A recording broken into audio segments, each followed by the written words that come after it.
morning, everyone. Morning.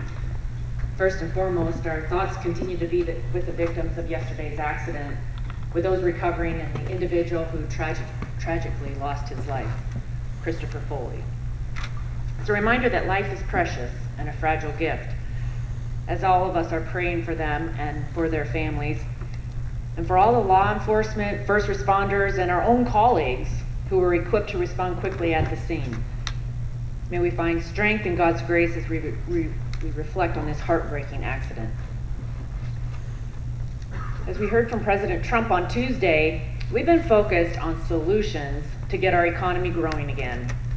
Because of tax reform, 90% of workers will see their paychecks increase very soon, on top of the bonuses that their employers have already given them.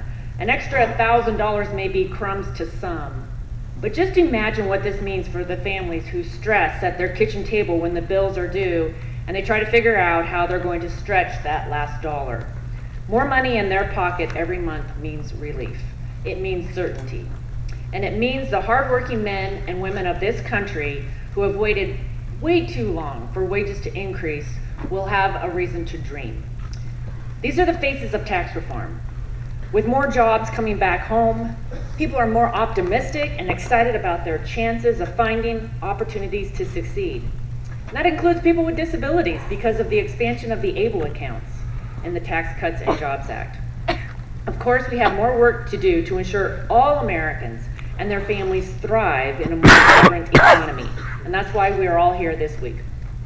The administration and Republicans in the House and Senate are coming together to discuss 2018 and our priorities, from bolstering national defense to rebuilding our infrastructure to bringing more people off the sidelines and into the workforce.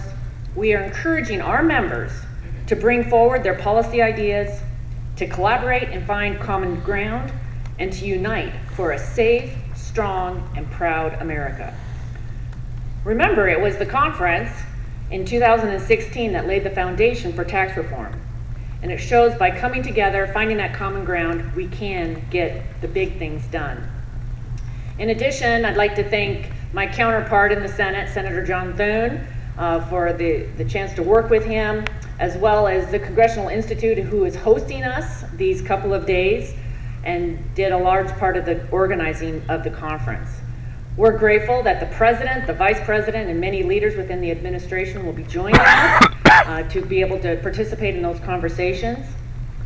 1 year ago, we promised the American people that we would lead focused on getting results, and that's what we intend to continue to deliver. Thank you, Kathy. Welcome to West Virginia. As Kathy pointed out, it's a very difficult start to the retreat, obviously, and our hearts continue and prayers go out to the victims, the families of the victims of this very tragic accident.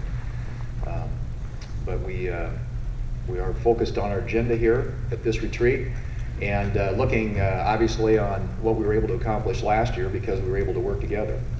In the House and the Senate and the administration working together, we had a historic 2017.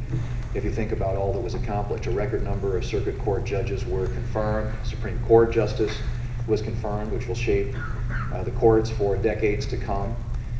We repealed lots of burdensome and overreaching regulations, literally cut the Federal Register by a third.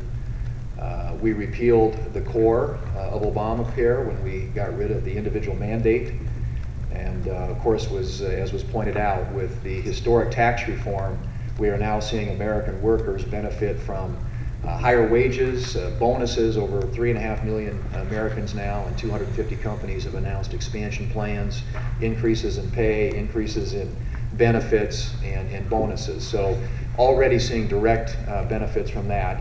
And obviously, we've made huge strides in the fight against ISIS, and we continue to work on rebuilding our military.